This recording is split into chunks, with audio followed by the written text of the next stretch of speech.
അങ്ങനെ യാസീനോദി ദുആ ചെയ്തു.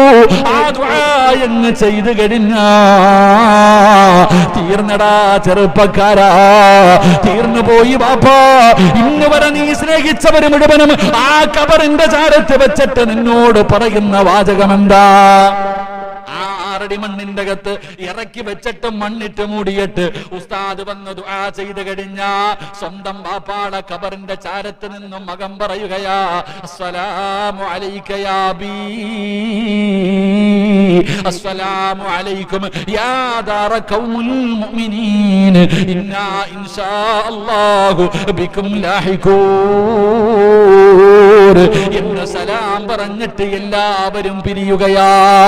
എല്ലാവരും ആ പള്ളിപ്പറമ്പിലെ ഖബറിന്റെ ചാരത്ത് കൊണ്ടുവച്ചിട്ട് ആ ഖബറിന്റെ ചാരത്ത് വെച്ച് നീ എത്ര കണ്ട് സ്നേഹിച്ചവരാണെങ്കിലും ആ സ്നേഹിച്ചവർ മുഴുവനും പിരിഞ്ഞു പോകുന്ന അവസ്ഥയാണെങ്കിൽ എങ്കിൽ അവിടെയല്ലേ നിനക്ക് കൂട്ടുവേണ്ടത്? ഒരു കൂട്ടുകാരന്റെ സഹായം വേണ്ടത് നീ നിന്റെ ജീവിതത്തിൽ ഒറ്റപ്പെടുമ്പോഴല്ലേ? നിന്നെ സഹായിക്കാൻ വേറെ ആരുമില്ലാത്ത സമയത്തല്ലേ? മോനെ സിറാജിന് ഉമ്മയുണ്ട്, കൂടപ്പിറപ്പുകളുണ്ട്, ഭാര്യമക്കളുണ്ട്, കൂട്ടുകാരുണ്ട്, ഒരുപാട് പേരുണ്ട്. പക്ഷേ സിറാജ് ജീവിതത്തിൽ ഒറ്റപ്പെട്ടു പോകുന്ന ഒരേ ഒരു സമയമേ ഉള്ളൂ. ആ സമയം ഏതെന്നറിയുമോ?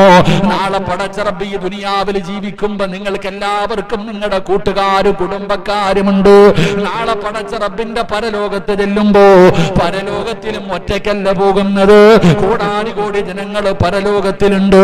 അല്ലാഹു നിനക്ക് സ്വർഗം നൽകിയ സ്വർഗത്തിലും നീ ഒറ്റയ്ക്കല്ല, കൂട്ടിനാളുണ്ട്. അല്ലാഹു നിന്നെ ഇനി നരകത്തിലിട്ടാൽ ആ നരകത്തിലും നിന്റെ കൂടെ ആളുണ്ട്. പക്ഷേ ജീവിതത്തിൽ ഒറ്റപ്പെട്ടു പോകുന്ന ഒരേ ഒരു സമയം അത് ആറടി മണ്ണിന്റെ അകത്താണെന്ന് ആദരവായ പ്രവാചകൻ നബി മുഹമ്മദ് മുസ്തഫ